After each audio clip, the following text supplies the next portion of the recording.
Welcome back to the show, Rachel Bovard, the Vice President of Programs at the Conservative Partnership Institute and a longtime good friend of Blaze News, The Mandate. Rachel, thanks for joining us. Happy to be here. Thanks for having me. So you're the person I call all the time when I need someone to be a seer on the Senate. The Senate is not unlike the clergy or the military, something that if you haven't spent years in, then you'll never really truly understand. This is the problem with Jake Sherman's reporting.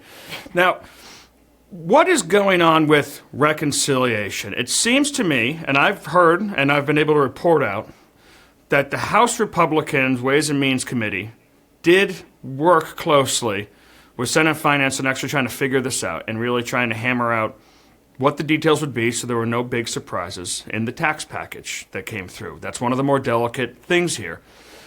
But now we're talking about changes, which may be out of the chairman's hand, may have to do with the members.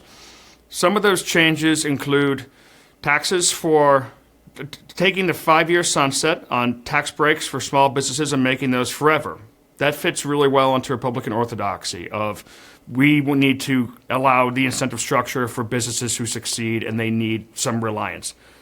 And that's going to cost money to not have that continue to last. It's going to push the rules very hard. They're going to have to figure out different ways to make that work. And right now they're looking at some of the president's campaign promises, some of the things that he has been touting that are going to suffer for this, whether it's taxes on overtime and how they want to handle that, and also this seemingly very pro-family idea, but certainly not in Republican orthodoxy, to allow these Trump accounts to be formed when newborn American citizens come here to help them with the child care and the cost of living. So is this just a case of the U.S. Senate doing whatever it always wants to do and sticking to its kind of Laffer curve orthodoxy at the expense of populism, or is there something more nuanced going on here? Well, there's a couple of things happening, and the first thing that you have to understand, sort of as a meta-narrative of this entire conversation, is that the Senate is a lagging indicator for the Republican base. They are consistently 10 years behind the rest of the country, probably Shocking. more.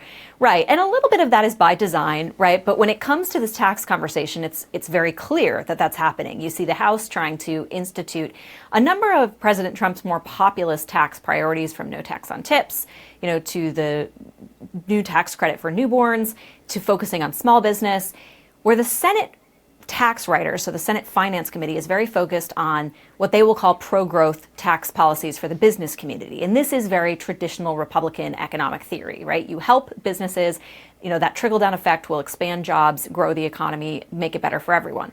That may in fact be true, but they are tilting the careful balance of the reconciliation bill by doing things like trying to make business expensing permanent, tweaking the R&D tax credit, doing things that the business community wants. And that creates a level of certainty for businesses that they are really asking for. And so that is what I'm assuming the Senate Republicans, when the Finance Committee Republicans were at the White House this week talking to Trump, they're talking specifically about those issues and also about the SALT deduction, which, if you've been following this debate, was very contentious in the House. The SALT caucus. The SALT caucus, and what it's referring to, right, is the ability for blue states to deduct from their property taxes from their federal taxes. So in effect, it is red states subsidizing the very high tax rates of blue states. And that's a lot of money. It's roughly, I think, $350 billion that red states send to blue states every year as a result of this deduction. The House Republicans have a constituency for this because it's New York and California. The Senate Republicans do not. And so that is a chit they are trying to move around the board and say, if you want us to protect this for the House, then you're going to have to give us something over here. So that's, the broad outlines of the negotiation that's going on right now. So almost no House Republicans wanted to get to $40,000 on this SALT write-off for blue states. They did it because they had to. The House Freedom Caucus basically had to swallow its tongue to get through that negotiation process, and they had loved the fact that they were punishing the blue states, especially since these SALT tax deductions are only hitting people who are making huge amounts of money, much more than the average Trump voter, I'll tell you that. So the reason they came to this conclusion is because they had to. Well, at least they seemed like they had to. They were going to lose 20 votes if they didn't find cuts elsewhere to try and balance this out. Is this just a matter of the Senate having no Republicans from wealthy blue states, or is it because the senators are just islands who don't really care at all what the House of Representatives thinks or does? Well, it's both, right? The Senate doesn't care about what the House thinks at all. But also it's the fact that, yeah, they have no constituency for this. And the SALT deduction is an extremely parochial issue, right? This is extremely limited to blue states, of which we still have some Republican House members, but we have 0 Republican senators really affected by this. And they're also put off by the idea that their red states should have to subsidize these blue states. So it's a little bit of both. But the other tax issue at play here that I think is pretty interesting, getting away from the business side, is what's going to happen with the gains the House made in clawing back the Inflation Reduction Act. If you remember this, the Green New Deal, or as Chip Roy calls it, the Green New Scam, billions of dollars went into renewable energy tax credits across the country. The House Freedom Caucus at the last minute was able to wrangle some gains there, some policies that said, no, if you've received these tax credits, but you're not 5 years into using them, or, you've started construction, all these things, then that money is being clawed back. And this is billions of dollars. Senate moderates on the Republican side, Jerry Moran, Tom Tillis, Joni Ernst, Chuck Grassley, people who have a lot of renewable energy in their states, are out there saying, oh, no, what the House did was too much. We like this Biden policy. We want to keep it. And so there's an active debate going on there. And that, I actually think, is the tipping point for the House. You have SALT on the table, but you also have, if the Senate moves away from the gains that the House made and clawing back that Biden policy, I think it fails in the House. Is this more just Senate, an old school Republican obsequiousness to businesses? I mean, I think the argument that they're making is, well, businesses took these credits and they relied on them to expand in markets that didn't exist, that were highly politicized, that always had a risk of collapsing because they were fake and propped up by a Democratic president and the Democratic power for a period of time. But they made these investments. Some of them are donors to us, and we don't want to disrupt their business operations? Or is their argument just that they don't like conservative policy? Well, I think it's a little bit of the business side, and it's a fair argument, and the House conservatives tried to account for it, right? They said, if you've received these tax credits, you're 5 years into construction, you actually put money, your own skin in the game, as a result of these tax credits, okay, you're grandfathered in, right? You cannot pull the rug under businesses that have already made, permanent and tangible financial decisions around them. It's unfortunate, but it's also fair. What they're saying is, if you've received these tax credits, but no construction decisions have been made, you haven't put any, real sweat equity into the thing, then we're pulling them back. And as a future matter, you cannot now apply for these credits. And I think that should be acceptable to most Republicans, right? You want to respect the business decisions that have been made, but you want to claw back this, what we call the Green New Scam, where people haven't been using it, it should come back. And so I do think that is a very, very important hot stove moment for the House. If the Senate tweaks that too much, I think that's going to be a big problem for House conservatives. It kind of reminds me of the taxi medallion argument. I used to argue with libertarians about this. The government created a fake market in New York, and people were spending $1 million a year in order to be able to drive a taxi. And then they just decided to allow Uber in and completely change the market. If you're going to invent a market wholesale, then at least allow people to make some kind of business decisions based on that. But it doesn't seem tenable to the House of Representatives.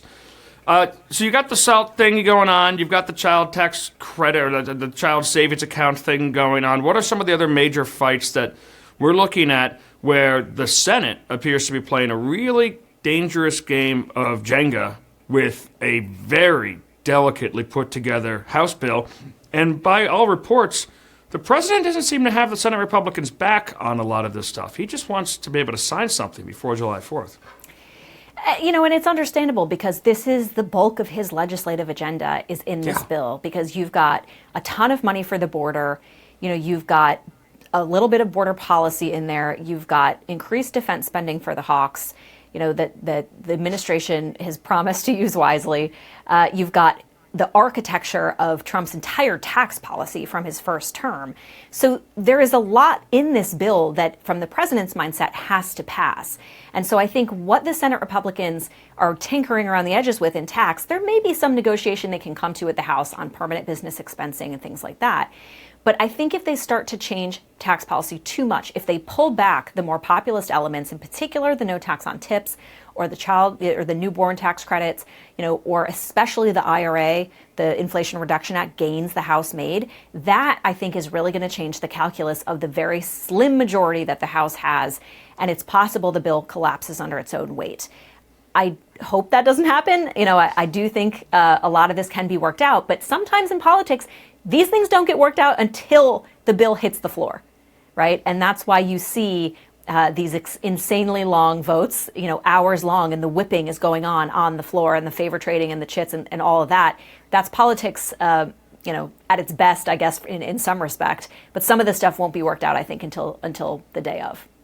I just took a kid's field trip to the Capitol, and all the kids thought the coolest thing was the speaker's balcony. I thought the coolest thing was being allowed on the floor, because as a reporter, that had not happened to me before. I got to be the chaperone. Now, speaking of the floor, what is going on with confirmations? We heard repeatedly from the majority leader that this Senate had set records. A large part of that was because they got rid of the filibuster years ago, on Trump's appointees to his top posts in his cabinet. But that backlog was 70, 80. If he hasn't set a record yet, then he's about to set a record for how many people have not been confirmed into key positions in the Trump administration. What's holding this back, and what's going on?